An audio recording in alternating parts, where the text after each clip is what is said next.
Good morning dear students.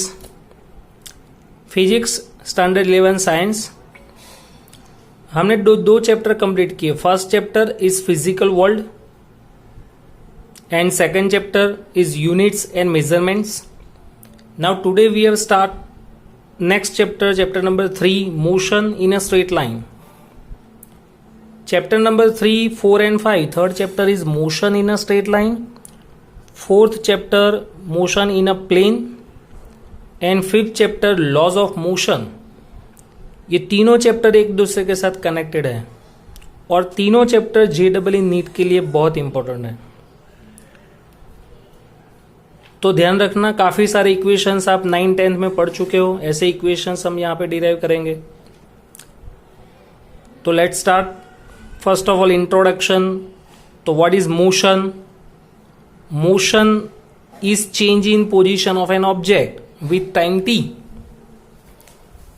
If object becomes change its position with time t, so object is moving condition. That means in motion. यानी motion का मतलब position change होनी चाहिए with time t. Different 3 types of motion. One is linear motion, second is rotational motion and third is oscillatory motion. For example, अगर one dimension में road पे कोई vehicle motion कर रहा है तो this a linear motion. Rotational motion means fan अगर move कर रहा है तो it's called rotational motion. Vehicle का अगर व्हील मोशन कर रहा है तो it's called rotational motion. Earth around the sun is called rotational motion. तो ये सब रोटेशनल मोशन के एग्जाम्पल्स हैं। Third oscillation is oscillatory motion. Oscillatory motion के एग्जाम्पल्स है, फॉर एग्जाम्पल स्प्रिंग। अगर स्प्रिंग को आप ऐसे एक्सटर्नल फोर्स अप्लाई करो और खींचो तो उसके बाद जो ऑसिलेटरी मोशंस होगा is called oscillatory motion. Second example है simple pendulum. Simple pendulum is called oscillatory motion also. Simple pendulum वाली जो वॉच आती है घर में है तो वो simple pendulum is called oscillatory motion. फिर ऑसिलेटरी मोशन का एग्जांपल है नीडल। अगर सिलाई मशीन है तो उसकी जो नीडल अप एंड डाउन हो रही है, one type of oscillatory motion. तो तीनों डिफरेंट 3 टाइप्स ऑफ मोशन है। फर्स्ट इज लीनियर मोशन, वो चैप्टर नंबर 3 है। सेकंड इज रोटेशनल मोशन, वो चैप्टर नंबर 7 है। And third chapter is oscillatory motions means oscillations, वो चैप्टर नंबर 14 है। यानी तीनों मोशंस हमारे सिलेबस में है। हम ये चैप्टर की बात करें तो in kinematics we can study ways to describe motion without going into the causes of motions, and such type of branch of physics is a kinematics. Kinematics is a branch of physics. Kinematics, dynamics and mechanics, different 3 types of branches of motion. एक kinematics है, दूसरा mechanics है and third is kinematics, dynamics and mechanics. तो kinematics का मतलब we can study a motion without its causes of motion is called kinematics.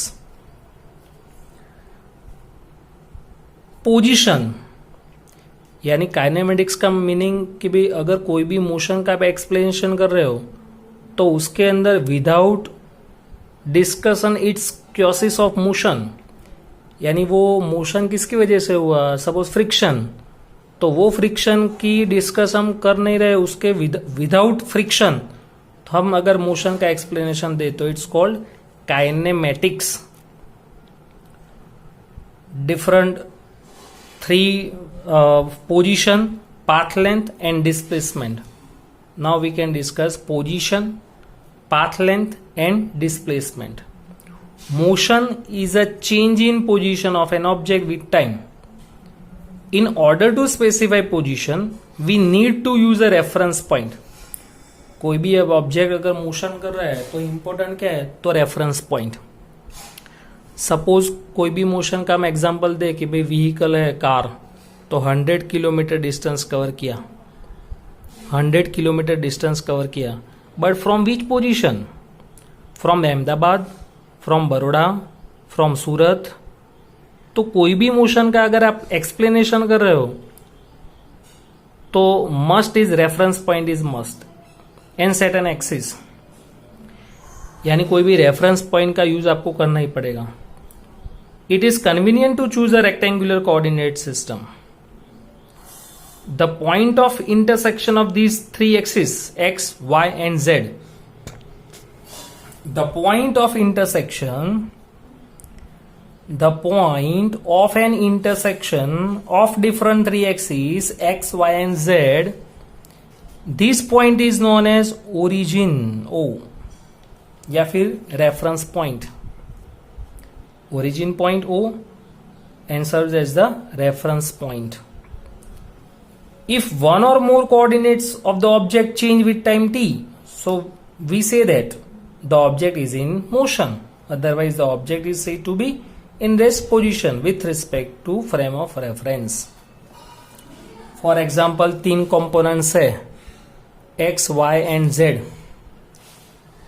अगर x, y, z तीन position के अंदर तीन कोऑर्डिनेट्स में if any one coordinates becomes change, x or y or z, any one component becomes change, so we say that object moving in one dimensional motion. Object moves in one dimensional motion. Second point, now if any two components becomes change, suppose 2, 4 and 3, उसमें से components change हो रहे 3, 6 and 3, तो any two components becomes change, xy or yz or zx. यहां पे कौन सा change हुआ, xy. तो any two components becomes change, that means object moves in two dimensional motion. One dimensional motion, अगर दो कंपोनेंट चेंज हो रहे हैं तो टू डायमेंशनल मोशन, और तीनों कंपोनेंट चेंज हो रहे हैं तो थ्री डायमेंशनल मोशन. अगर कोई भी व्हीकल मोशन कर रहा है तो is called one dimensional motion. अगर कोई रॉकेट लॉन्च कर रहा है इन अपवर्ड डायरेक्शन, एक ही डायरेक्शन में मूव होगा, तो is called one dimensional motion. लेकिन अगर आप कैरम खेल रहे हो और कैरम के अंदर जो स्टॉक है वो जो मूव कर रहा है तो is called two dimensional motion. और अगर बटरफ्लाई उड़ रहा है आप देख रहे हो तो is called three dimensional motion. Three dimensional motion. तो ये one dimensional, two dimensional and three dimensional motion की बात हुई. Next, path length and displacement. What is path length? Path length means distance, और ये displacement, displacement and distance are different. Total distance covered by an object is called path length, and change in position of an object is called displacement.